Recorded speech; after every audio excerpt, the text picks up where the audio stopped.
اعوذ باللہ من الشیطان الرجیم بسم اللہ الرحمن الرحیم۔ السلام علیکم ناظرین و سامعین۔ ناظرین کرام، کہتے ہیں جس چیز کی حفاظت تم مردوں کی طرح نہیں کر سکتے تو اس کے چھن جانے پر عورتوں کی طرح آنسو بہانے کا کیا فائدہ۔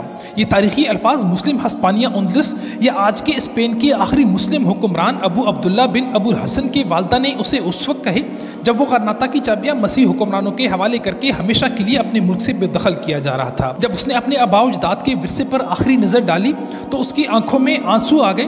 اس مقام پر جہاں ابو عبداللہ ابو الحسن کی آہ نکلی، مسیحی حکمرانوں نے اس جگہ کو مسلمانوں کی شکست کے علامتی طور پر تاریخ کے اوراق میں ہمیشہ کے لیے محفوظ کر لیا، اور آج بھی اس جگہ کو مور کی آخری آہ کے نام سے یاد کیا جاتا ہے۔ ابو عبداللہ اندلس کی آخری مسلم ریاست غرناطہ کا وہ بدبخت حکمران تھا جس نے عین اس وقت اپنے والد اور چچا محمد بن سعد کے خلاف بغاوت کی جب وہ اندلس کے اندر مسیحیوں کی مشترکہ افواج سے مسلمانوں کی بقا کی آخری جنگ لڑ رہے تھے۔ ہزاروں سال پرانی تاریخ کی حامل اس خطے نے کئی حکمرانوں کا عروج و زوال دیکھا۔ مسلمانوں کے دور کے اندر اہل عرب اسے اندلس، ہسپانوی لوگ اسے اندلسیہ، جبکہ جرمن قوم اسے وندس کے نام سے پکارتے تھے۔ انڈورا، فرانس، جبرالٹر، پرتگال اور مراکش کے ساتھ سرحد رکھنے والا 4,66,00,000 لوگوں کی آبادی پر مشتمل موجودہ اسپین آبادی کے لحاظ سے یورپی یونین کا 7واں جبکہ دنیا کا 30واں بڑا ملک ہے۔ 800 سال تک جس ملک پر مسلمانوں نے حکومت کی، یہاں کی تعمیرات اور سڑکوں پر آج بھی مسلمانوں کی طرز تعمیر کے نشان موجود ہیں۔ یہاں موجود لوگوں کے ناموں میں عربی اور عربی زبان کے لہجے کے نشان آج بھی موجود ہیں، مگر وہاں سے مسلمانوں کا ہمیشہ کے لیے خاتمہ ہو گیا۔ یعنی پوری دنیا کی آبادی کے لحاظ سے سب سے کم مسلمان آبادی یہاں پر موجود ہے، جو کہ ایک وقت پر 60 لاکھ کے قریب تھی۔ یہ سب آخر کیسے ہوا؟ آخر ایسا کیا ہو گیا کہ اس مسلم ریاست سے مسلمانوں کا مکمل صفایا ہو گیا اور ان کے صرف نام و نشان ہی باقی رہ گئے؟ یہ سب جاننے کے لیے ہمیں ماضی کی تاریخ کو یاد کرنا ہوگا۔ ناظرین کرام، ایک وقت تھا جب یونان کو علم و طاقت کی بنیاد پر پوری دنیا کے اندر سپر پاور کی حیثیت حاصل تھی۔ یونان نے جہاں اپنے طاقت کے بل بوتے یورپ کے تمام ممالک کو اپنی ریاست کے اندر شامل کیا، تو وہاں پر اسپین سمیت سمندر پار افریقہ کے کئی ممالک کے اندر اپنی طاقت کا جھنڈا لہرا کر فتح کیا۔ جب اہل یونان کا زوال شروع ہوا تو ان کی جگہ رومن حکمرانوں نے لے لی۔ رومن حکمرانوں نے جہاں برطانیہ سے لے کر اسپین تک کے ممالک فتح کیے، تو وہیں پر شمالی افریقی ممالک میں مراکش سے لے کر مصر تک اور بحر روم کے کنارے آباد تمام ممالک کو بھی اپنی ریاست میں شامل کر دیا۔ 753 کے اندر رومن امپائر کی حکومت قائم ہوئی اور 1453 تک قائم رہی، جس نے ایک کے بعد دیگری میڈیٹرینین سی کا تمام علاقہ اور پورے یورپ پر اپنی سلطنت قائم کی۔ اسپین، موراکو، اٹلی، مصر، لیبیا، شام، عراق، ایران، ترکی اور فرانس سمیت دنیا کے 3 بر اعظموں پر ان کی سلطنت قائم تھی۔ 330 میں یعنی حضرت عیسیٰ علیہ السلام کی پیدائش کے 330 سال بعد رومن سلطنت کے اندر ایک حکمران آیا جس کا نام ایمپرر کانسٹنٹائن تھا۔ اس نے رومن کا دارالحکومت روم سے تبدیل کر کے قسطنطنیہ یعنی موجودہ ترکی کے اندر تبدیل کر دیا، کیونکہ جغرافیائی لحاظ سے یہ خطہ تینوں بر اعظموں کے درمیان انتہائی موزوں جگہ تھی۔ اسی بادشاہ کے نام پر موجودہ ترکی کا نام قسطنطنیہ رکھ دیا گیا تھا۔ اتنی وسیع و عریض سلطنت کا سنبھالنا یقیناً کسی ایک حکمران کے لیے ممکن نہ تھا۔ فاصلے زیادہ ہونے کے سبب نسلی اختلافات اور خانہ جنگی بڑھ رہی تھی، لہٰذا 395 میں رومن حکومت 2 حصوں کے اندر تقسیم ہو گئی۔ ایک ویسٹرن رومن امپائر اور دوسرا بازنطین امپائر کہلایا۔ 476 کے اندر ایسٹ رومن امپائر کو پورے یورپ کے اندر پھیلے جرمینک قبیلے کے ہاتھوں بری طرح شکست ہوئی اور یوں اسے ختم کر دیا گیا۔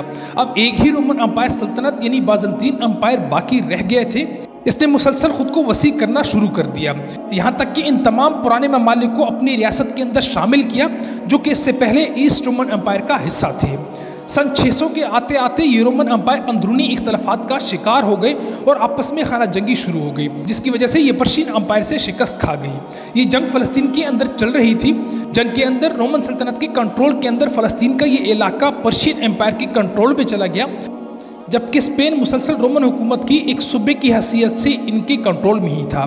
اس دوران سن 570 کے اندر حضرت محمد صلی اللہ علیہ وآلہ وسلم کی پیدائش ہوئی اور آپ صلی اللہ علیہ وآلہ وسلم نے 610 کے اندر اپنی نبوت کا اعلان کر دیا۔ رومن حکومت کی اس خانہ جنگی کے شروع ہونے کے 8 سال بعد سن 632 کے اندر حضور صلی اللہ علیہ وآلہ وسلم کی وفات ہوئی اور آپ صلی اللہ علیہ وآلہ وسلم کی وفات کے بعد حضرت ابوبکر صدیق رضی اللہ خلیفہ بنے، جبکہ 634 میں حضرت عمر رضی اللہ کے دور کے اندر فتوحات کا سلسلہ شروع ہوا اور اسلامی سلطنت کو ہندوستان کی سرحد تک فتح کر لیا۔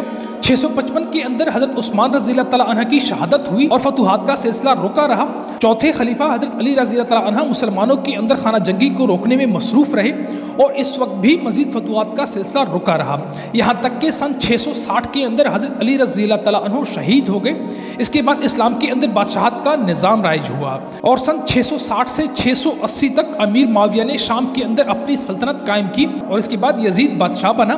یزید کی موت کے بعد جب ان کے بیٹے نے حکومت لینے سے انکار کیا، بادشاہت مروان اور اس کے بیٹوں کے اندر منتقل ہو گئی۔ ولید کی دور حکومت کے اندر ان سرحدوں کو وسیع کرنے کا سلسلہ شروع ہوا اور افریقہ کے اندر گورنر موسیٰ بن عسیر کے حکم پر سپہ سالار طارق بن زیاد نے اندلس یعنی موجودہ اسپین پر 7000 لشکر کے ساتھ حملہ کیا اور اسے فتح کر لیا۔ اس دوران اسپین پر پراس گورس کی حکمرانی تھی، جو کہ کسی دور میں رومن امپائر کے اتحادی تھے اور وہ بہت باکمال جنگجو بھی تھے۔ انہی لوگوں نے مل کر ایسٹ رومن کے اندر بغاوت کر کے اسپین اور اس کے آس پاس اور دیگر علاقوں پر قبضہ کر لیا اور ایک مکمل چھوٹا جزیرہ کہلاتا تھا جسے یہ لوگ ایبیریا کہتے تھے۔ ایبیریا کی فتح کے بعد بنو امیہ کی سلطنت نے اس کا نام بدل کر اندلس رکھ دیا۔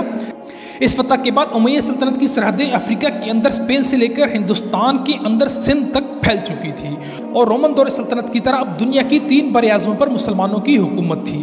بنو امیہ کی سلطنت یہی نہیں رکی بلکہ اس نے نارتھ کی طرف فرانس پر حملہ کر کے اس کو بھی فتح کرنے کی کوشش کی، لیکن یہاں انہیں کامیابی حاصل نہیں ہوئی اور اس کے بعد فتوحات کا سلسلہ بالکل رک سا گیا، کیونکہ ولید کی اچانک موت کے بعد سلیمان کو حکمران بنا دیا گیا۔ دونوں چچزاد ایک دوسرے سے شدید نفرت کرتے تھے، لہذا سلیمان نے ولید کے ہر ایک گورنر اور سپہ سالار کو بلا کر قتل کروا دیا یا معزول کروا دیا۔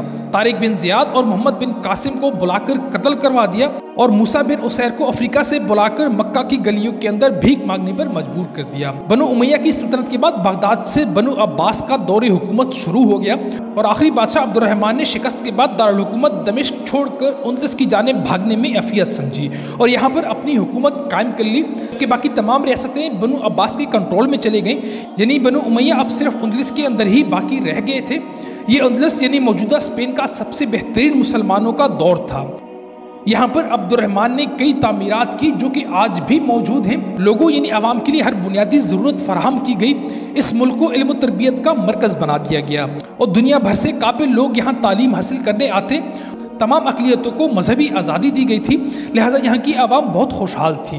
عبد الرحمن کی اولاد نے بھی یہی نظام مملکت جاری رکھا، مگر 976 کے اندر عبد الرحمن کے پڑپوتے الحکم کی وفات کے بعد آپ کے دوسرے بیٹے حشام کو اتنی بڑی سلطنت پر حکمرانی کے لیے بٹھا دیا گیا۔ اس کی کم عمری اور نہ تجربہ کاری کا گورنر اور وزران نے خوب فائدہ اٹھایا اور ہر گورنر نے اندلس کے اندر اپنی الگ ہی ریاست بنائی، جس کی وجہ سے اندلس کے 23 ٹکڑے ہو گئے۔ اس موقع کا فائدہ اٹھاتے ہوئے اسٹورین امپائر نے سر اٹھانا شروع کر دیا اور امیہ کی سلطنت کو پیچھے دھکیلنا شروع کر دیا، جبکہ دوسری جانب فرانس نے موقع کو غنیمت سمجھا اور مسیحی حکومت کے حکمران جیمز کنگ نے ایراگون امپائر کو پھیلانا شروع کر دیا، یعنی دونوں جانب مسیحی حکمران اندلس کو گھیر کر مسلسل اپنی سرحدوں کو پھیلا رہے تھے، جبکہ امیہ سلطنت مسلسل کم ہو رہی تھی۔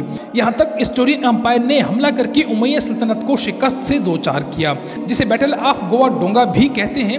مسلمانوں کے خلاف اتنی بڑی جنگی کامیابی کے بعد مسیحی لوگوں نے ایک تحریک شروع کی کہ مسیحی اپنی تمام علاقوں کو مسلمانوں سے واپس لے، جسے ریکون کوسٹا تحریک کا نام دیا گیا۔ لہٰذا ان دو سلطنت کے حکمرانوں نے مسلمانوں پر حملے شروع کر دیے اور ایک کے بعد ایک علاقوں پر قابض ہو گئے۔